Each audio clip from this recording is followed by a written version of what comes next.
Hello everyone, Dr. Ryan here again today. Are you a new father? Have you got a new infant in the house and things are just struggling to get back to normal? As a father of three, I found that with each one of our pregnancies, it took just a little bit of time to find a rhythm and to get back into that real happy space that we were in. You know, you got the joy of a new infant in your house, that's lovely and amazing and some of the best times of life. However, it is quite disruptive as well. So if you're a new father, I'm going to give you a few tips here. If you're a new father to a second or third child, third you probably already have most of the tips, but a second child, I'll give you a couple of tips there as well from my experience. These aren't based on any scientific evidence. These are just my experience, hoping to make your life a little easier and, you know, to help out for you adjusting to this new life, because it's a big change for both you and your wife.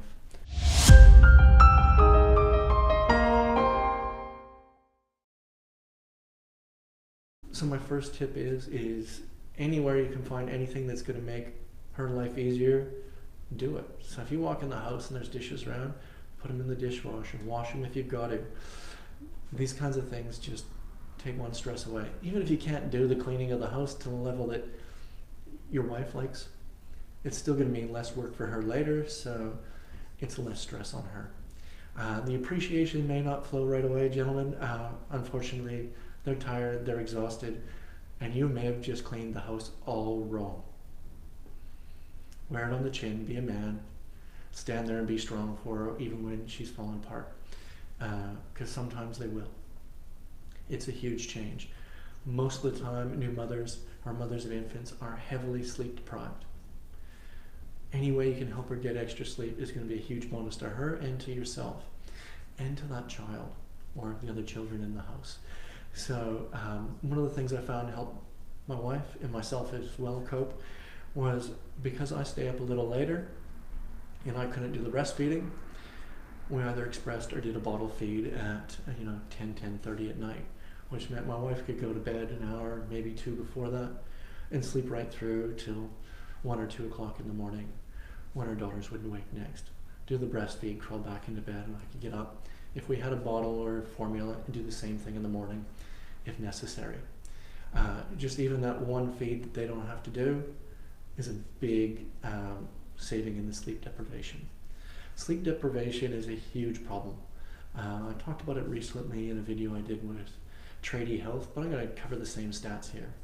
If you are sleep deprived, what's called mildly, and it's 1 to 2 days of moderate sleep deprivation or interrupted sleep, it's the equivalent of having a blood alcohol level of 0.5 to 0.8. Now, I know I wouldn't jump behind the wheel with my children in the car if I thought I was anywhere near that. So, being sleep deprived to that state, I'm going, yeah, I don't want to do that either. Now, if you're moderately sleep deprived, which is where most mothers are in the early months of a newborn, that can be as high as a blood alcohol equivalent of 0.1. Well and truly over the legal limit and well and truly intoxicated by that standard. Thankfully, you wouldn't test positive to that. However, you can still be done for impaired driving if you are heavily sleep deprived. So making sure you're doing your best to make sure both you and your wife get a great night's sleep or as good as possible is going to help out, or get a sleep wherever she can. So if that means during the afternoon, because you're home on a Saturday, you take your kids out of the house, including the newborn, it's going to help her out if she can have an hour's rest there. Prepping meals, any kind of little thing you can do to help your wife out is going to be huge. Also, if you can provide a ideal breastfeeding location where she can hold a really good posture, that's going to be really beneficial. Now, unfortunately, I didn't have the supplies with me today. I've got to get a couple of them in, but in a future video, I'm going to cover breastfeeding posture to take some of the strain off those doing the breastfeeding.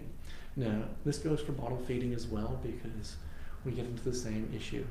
We're always staring down at that beautiful little one we've got in our arms that we can just see the future for.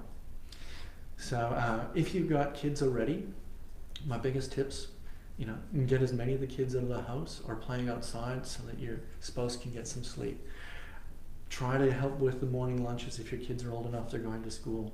I don't know your situation, so some of these tips may not be useful to you. getting any of the little jobs done. You know, throw the dishes in the dishwasher, wash the dishes, do the grocery shopping. I know my wife detests that job, so that's some big brownie points for me if I go out and do all the grocery shopping. And if I take the kids to do it, it's even bigger brownie points. If you've ever shopped with your kids, it can be a nightmare because they want everything, and it's usually all lollies.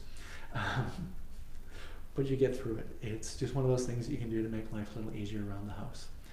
I hope this helps you guys get back to a little normality, a little extra sleep. And for you gents, I hope it wins you a few brownie points as well, because we seem to eat them up when we don't even know we're using them. But yes. And if you guys got any questions, as a father, ask. I'm a father. I'll do what I can to help you out there. And if you just need someone to bounce some shit off of, because fortunately and unfortunately, postnatal depression can affect males as well. That's really unfortunate if you ask me, but fortunately, if you've got somebody you can talk to, it really helps. The next greatest source you've got is your own parents. Probably better than myself, because they know you better than myself. My dad was one of my biggest sources. So was my father-in-law, for that matter. So, you know, anywhere you can ask out, other fathers you know, etc. If they help you, great. If it doesn't, at least you got some more opinions and you can go, you know what, I'm not doing too bad. All right, guys, if you're feeling really depressed, do get some help for that. It does affect men. Not quite as prevalent as it does the women. However, it does affect men. Or if you see your wife suffering with it, get some help for her as well. It is one of those things, if you don't get on top of it, can be quite detrimental to yours and your family's health. Thank you so much. I hope it was helpful. I know this is a little change of tack for our usual videos, but with some new fathers in my office that are struggling, I thought it was really time appropriate to make this video.